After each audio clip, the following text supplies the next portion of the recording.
એક એવી સ્ટોરી કે જે માનવામાં ન આવે. કહેવાય છે ને કે લોકો બે જ વસ્તુ પાછળ પાગલ છે. એક તો પૈસા પાછળ અને એક છોકરી પાછળ. મંત્રમાં એટલી તાકાત છે મિત્રો કે એ ધારે ને તો એક મંત્ર બોલે ને તો જે વ્યક્તિ તમને છોડીને જતું રહ્યું હોય ને એમ ચપટી વગાડે તો પાછું આવી જાય હો. એટલી મંત્રમાં તાકાત છે. પણ તમને છોડીને ગયું હોય ક્યારે ગયું હોય કે તમારું ન હોય ત્યારે. કે તમારું હોય ને તો તમને છોડીને જાય જ નહીં. એટલે મંત્રના બળે કદાચ એ વ્યક્તિ પાછું આવી જાય પણ એ તમારું ના હોય અને તમારું હોય ને એ છોડીને જાય નહીં.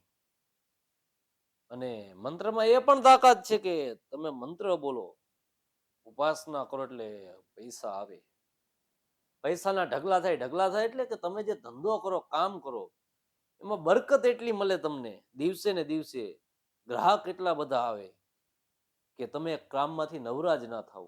અસંખ્ય તમને કામ ઉપર કામ મળે ને તમારી પાસે પૈસા ઉપર પૈસા આવે.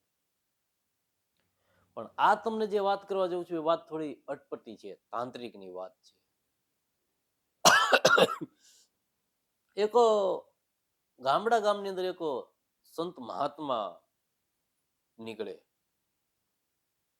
અને કહેવાય ને કે સાધુ તો ચલતા ભલા.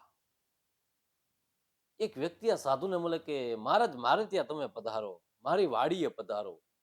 કે બેટા બધા ઘરે લઈ જાય, કોઈ પોતાના ધંધા ઉપર લઈ જાય તું વાડીએ. કે બાપુ પહેલેથી વાડીએ રહું, તમારી વાડીએ પધારો. અને આ સાધુને પોતાની વાડીએ લઈ જાય અને એમ કહે કે આ વ્યક્તિ ગાંજાને કહુંબા તો પહેલેથી કરતો હતો ને બાપુને કીધું કે લો બાપુ ગાંજો. કે અચ્છા બચ્ચા ગાંજા લે કે અરે બાપુ કે ઘરની વાડીનો ગાંજો કાંઈ ના ઘટે. બાપુએ ગાંજો પીધો ને પછી સત્સંગ મોજ ઉપર મોજમાં વાતો ચાલુ થઈ. પછી આ વ્યક્તિએ બાપુને વાત કરી કે બાપુ એવું કઈ આવે ખરું કે મંત્ર બોલીએ એટલે પૈસાના ઢગલા થાય. બાપુ કે બેટા એક ચપટી વગાડું ને તો પૈસાના થપ્પે થપ્પા આવે પણ તું વાપરી ન હગો.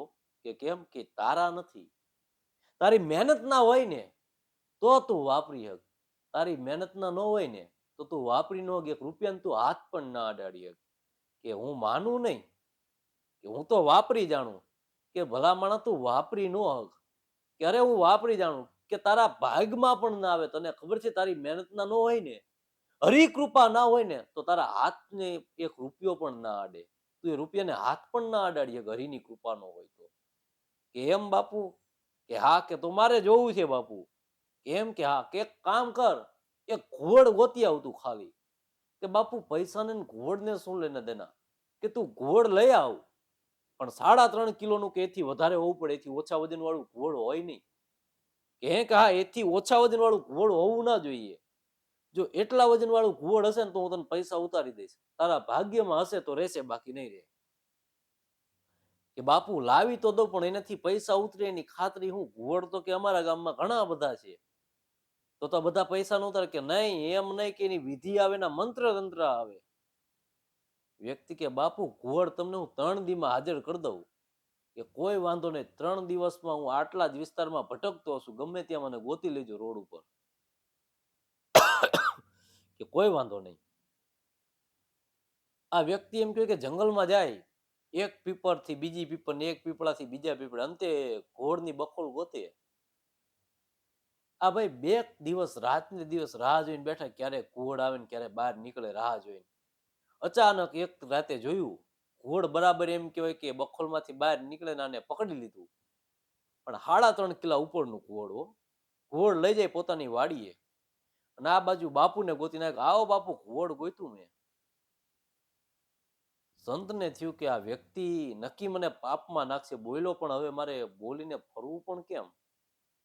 કારણ કે શાંતિ પમાડે એને સંત કહીએ. એના દાસના દાસ થઈને રહીએ દુનિયામાં.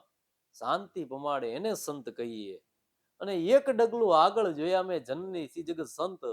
માત સુવડાવીને સંત જગાડે. માં હોય ને એ પોતાના દીકરાને સુવડાવી દે, પણ સંત હોય ને એ તો ઘેઘુર નીંદમાં જે વ્યક્તિ સૂતો હોય ને એને જગાડી દે. દુનિયાનો ખ્યાલ કરાવે કે આ દુનિયા છે, આ તારો સાચો રસ્તો છે. સંતને થયું કે આને પૈસાનો નશો ઉતરશે નહીં, મારે એને બતાવવું પડશે. અને ઘોડ લાવે. અને આ જે સાધુ મહાત્મા હતા એની પાસે તો મંત્ર શક્તિ હતી, ગુરુની કૃપા હતી. બરાબર ઘોડને મૂકે, એક દીવો પ્રગટ કરે, ઘોડના પગમાં એક કાચા હુતરના દોરીની આંટી મારે, અને જે દોરીની દડી હતી ને આકાશમાં ઘા કરી, આકાશમાં દોરીની દડી ઉડતી ગઈ. આ ગુરુત્વાકર્ષણ બળના નિયમના વિરુદ્ધની વાત છે. તમે કોઈ પણ વસ્તુ આકાશમાં ઘા કરો તો એ નીચે પડે, પણ જ્યારે મંત્ર તંત્રની વાત આવે તો એ આકાશમાં ઘા કરો તો એ નીચે ન પડે, ઉપર જ જાય. દડી ઘા કરી આકાશમાં ઉપર જતી ગઈ, અને એમ કે ઉપર દોરી અને આ બાજુ ઘોડના પગ હારે બેનું દોરી સતાણ થઈ. પછી ગુરુએ એમ કહેવાય કે મંત્ર બોલવાના ચાલુ કર્યા, પણ શરત એક જ હતી કે એક પણ વ્યક્તિ નહીં પૈસા ઉતરે, જ્યાં સુધી વિધિ પતે નહીં ને ત્યાં સુધી પૈસાને અડવાના નહીં, અને કોઈ એક પણ શબ્દ બોલવાનો નહીં. આ ભાઈએ તો નક્કી કર્યું હતું કે આપણે પૈસા લેવાના છે, પણ એની યાર જે બે ચાર જણા હતા એ કોઈ ધીરજ વાળા નતા. બધા વ્યક્તિ આમ એકડે ઠેઠ બેસી ગયા, ને આ બાજુ ધીરે ધીરે ધીરે ધીરે પૈસાનો વરસાદ ચાલુ થઈ ગયો. સિક્કા પડે, નોટો પડે, સિક્કા પડે, નોટો પડે. એક વ્યક્તિથી નો રહેવાનું, ઓહો આટલા રૂપિયા કોઈ જિંદગીમાં નથી જોયા, અને અડધા પણ પૈસા મને મળી જાય ને તો મનખો આખો ન્યાલ થઈ જાય. આ બરાબર આમ કે એ હે આ હા ઓહો એ પૈસા સાચા એક ખોટા પકડવા જાય ને આ ઉપર એમ કહેવાય કે દોરી તૂટી જાય ને આ બાજુ ઘોડમાં ધડાકો થઈને ઘોડ મરી જાય. અને જે કોઈ પૈસા એવા થાય બધા પૈસા અચાનક અગ્નિ રૂપે ગાયબ થઈ જાય, અગ્નિ ગોળે સળગી જાય ને ગાયબ થઈ જાય. પછી સંતે ખાલી એટલું જ કીધું કે બેટા, મેં તને કીધું તું ને કે આ માયા છે, તારા નસીબમાં હોય ને તો જ તારા હાથમાં આવે, એ પણ હરિની કૃપા હોય તો હાથમાં આવે. બાકી મહેનત વગરની કમાણી ગમે એટલી હોય ને એ ટકે નહીં. આમાં તારી મહેનત નથી એટલે ના ટકે. તું ઘોડ લાયો, ઘોડમાં તારી મહેનત સાચી, પણ આ તારા પૈસા પરસેવાની કમાણી નથી. તારા પરસેવાની કમાણી હોત ને તો આમાંથી એક પણ રૂપિયો ગાયબ ન થાત. આ વસ્તુ છે. પછી વ્યક્તિને થયું કે ના વાત સંતની સાચી છે, પરસેવાની કમાણી હોય ને એ ટકે, બાકી રાતોરાત જે ઊભા કર્યા હોય કાળા ધોળા કરીને પૈસા ટકે નહીં. એ આજ નહીં તો કાલ એ તો ચૂકવવું જ પડે, ભૂગતે કરવું જ પડે.